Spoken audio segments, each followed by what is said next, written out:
एक लंबे समय पहले एक गांव में नारायणा और कीर्तना नामक पति पत्नी रहते थे। कीर्तना घर पे बादाम का दूध बनाती थी और नारायणा उस दूध को बड़े बड़े मटकों में डाल के उन्हें बेचता था।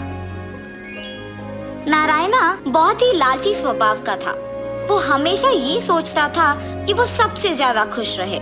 नारायणा की पत्नी बहुत अच्छी बादाम दूध बनाती थी और इसी कारण सभी उसके पास आके पीते थे। अरे नारायणा, आज बादाम का दूध बढ़िया है। हाँ, तुम्हारे पास का दूध बहुत स्वादिष्ट है। ऐसे सभी उसके बनाए हुए बादाम के दूध का अभिनंदन करते थे। संकेत नामक एक लड़के को बादाम दूध बहुत पसंद होने के कारण उसके माँ से पैसे लेके हर रोज बादाम दूध पीता था। ऐसे ही एक दिन संकेत अपने माँ के पास पैसे लेके नारायणा के पास जाता है। अंकल, मुझे आज 3 गिलास बादाम दूध चाहिए। ठीक है बेटा। ऐसे संकेत के पास पैसे लेके उसे 3 गिलास बादाम का दूध देता है। संकेत खुशी से वो पी के चला जाता है। अगले दिन जब संकेत उसके माँ से पैसे मांगने जाता है तब, माँ मुझे 50 रुपए दो ना। हाँ, 50 रुपए क्यों? बादाम दूध खरीदने माँ। हर रोज पीने के बावजूद और पीने का मन कर रहा है। आज तुम्हें देने के लिए मेरे पास पैसे नहीं हैं, कल दूंगी। नहीं, मुझे आज ही पीना है। मुझे आप भी पैसे दो। संकेत, बात सुनो बेटा, कल मैं तुम्हें बादाम दूध पीने के लिए जरूर पैसे दूंगी। पैसे ना मिलने के कारण संकेत उसके घर से दूर एक पेड़ के नीचे बैठ के रोता है। उसी रास्ते से गुजर रहे एक साधु बच्चे का रोना सुन के उसके पास जाते हैं। बेटा, कौन हो तुम? क्यों रो रहे हो? मेरी माँ ने मुझे बादाम दूध पीने के लिए पैसे नहीं दिए, इसीलिए रो रहा हूँ। रोना मत बेटा, आज से तुम जो चाहोगे वो होगा। ऐसी शक्ति मैं तुम्हें दे रहा हूँ, लेकिन याद रखना, अगर तुम्हारे सहारे किसी ने इसका सही उपयोग नहीं किया तो तुम ये शक्ति खो दोगे। ऐसे कह के वहाँ से साधु चले जाते हैं। मैं जहाँ बादाम दूध पीता हूँ वहाँ का सारा दूध मुझे ही मिलना चाहिए। ऐसे मांगते ही नारायणा के पास के सारा बादाम दूध संकेत के सामने प्रत्यक्ष होता है। उसकी आंखों के सामने उसका मनपसंद बादाम का दूध देख के संकेत शाम तक सारा दूध पी के खुशी से घर वापस लौटता है। लेकिन दूध कहाँ गया ये नारायणा को पता नहीं चलने के कारण वो दुखी होके घर लौटता है।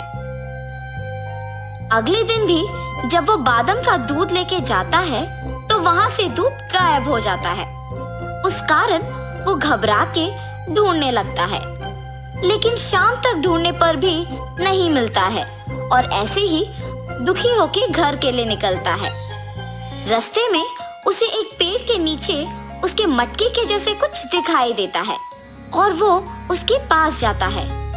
अरे, इन्हीं मटकों में तो मैं बादाम के दूध लेके बेचता हूँ। ये यहाँ कैसे आए और कौन लेके आया होगा? मुझे जानना ही होगा। ये सोचते सोचते वो सारी रात नहीं सो पाता है। नारायणा अगली सुबह उठ के हमेशा की तरह बादाम का दूध मटके में भर के बेचने चला जाता है, मगर थोड़ी ही देर में सारे मटके गायब होते देख सोच में पड़ जाता है। हाँ, अब भी दूध गायब हो गया। अगर मैं उस पेड़ के पास जाके देखूंगा तो शायद कुछ पता चलेगा। ऐसे सोचकर उस पेड़ की ओर चलता है। वहां उस पेड़ के नीचे संकेत को देख नारायणा आश्चर्यचकित हो जाता है। वो उसके पास जाता है। तब संकेत दुकानदार को खुद उसके पास आते देख दंग रह जाता है। संकेत, तो तुम मेरे बादाम के दूध को गायब कर रहे हो? ऐसे पूछने पर संकेत डर के मारे चुप रहता है। तुमने ये सब कैसे किया? अगर तुम सच बोल दोगे तो मैं तुम्हें कुछ नहीं कहूँगा, वरना ये बात सबको बता के इस सब का पैसे ले लूंगा। अगर मैं इस अंकल को सच नहीं बता दूंगा तो मेरी माँ को सब पता चल जाएगा। माँ मुझ पे गुस्सा करेगी कि इतने पैसे देने पड़ गए। ऐसे सोच के उस आदमी के जोर से पूछने पर सब सच बता देता है। ये लड़का तो बच्चा है, इसको पता भी नहीं है कि उसके पास क्या है।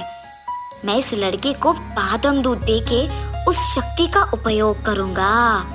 इस गांव में सबसे बड़ा दुकान मेरा ही होना चाहिए और मुझे एक ऊंचे स्थान में रहना है। ऐसे मांगूंगा।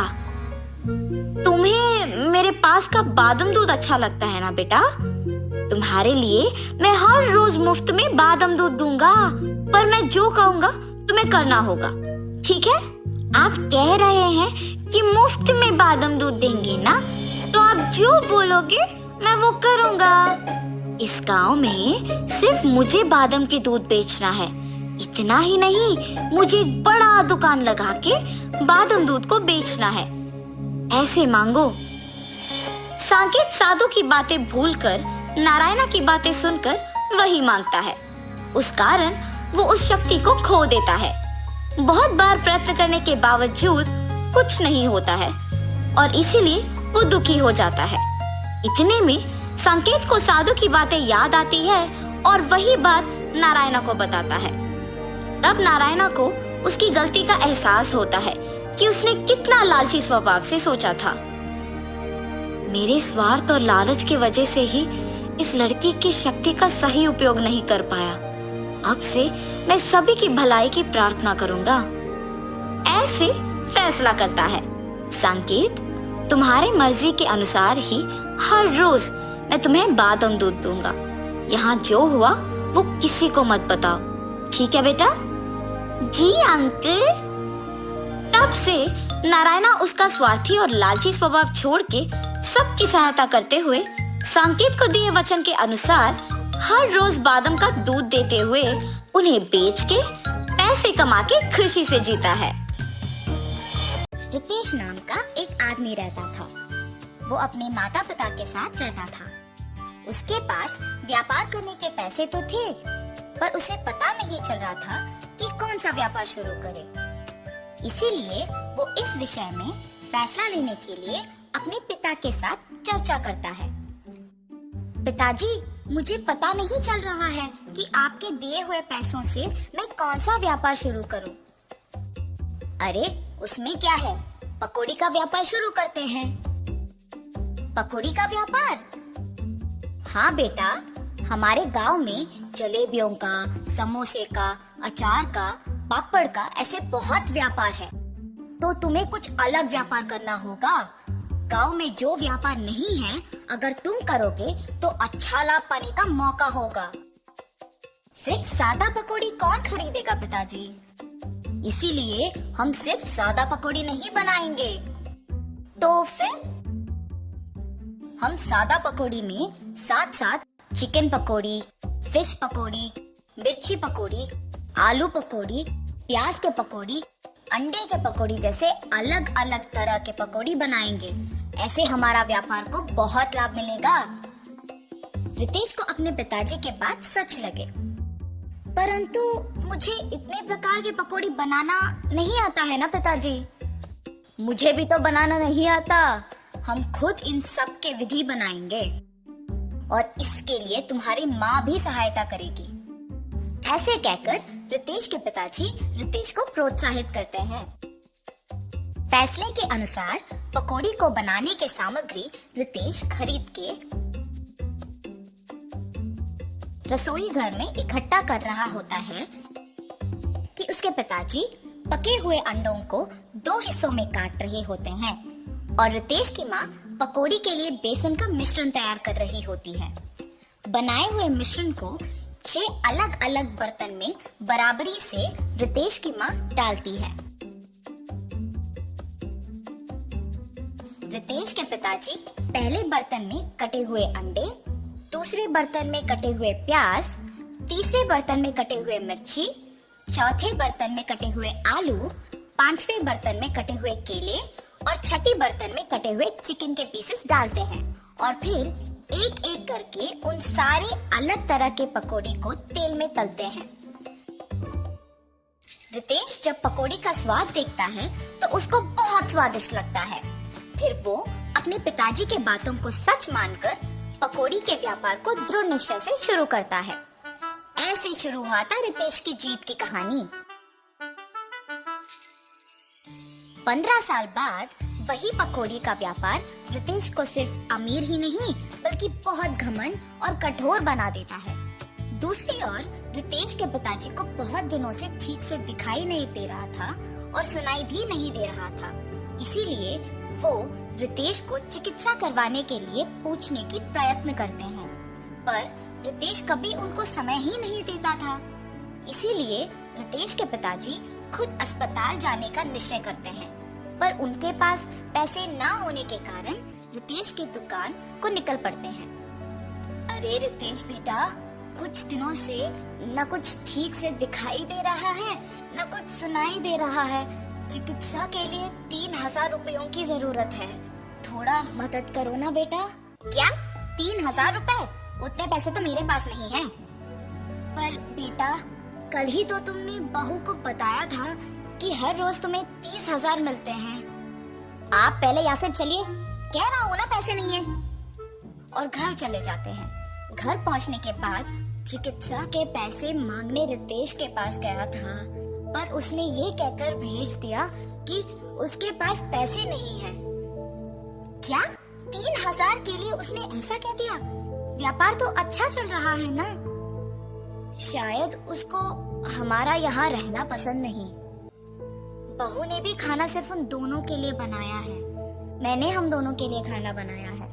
तो फिर यही है, हमारा यहाँ रहना वो दोनों चाहते ही नहीं है। चलो इसी रात को यहाँ से निकलते हैं। ऐसे फैसला करके दोनों उसी रात गांव से निकल जाते हैं।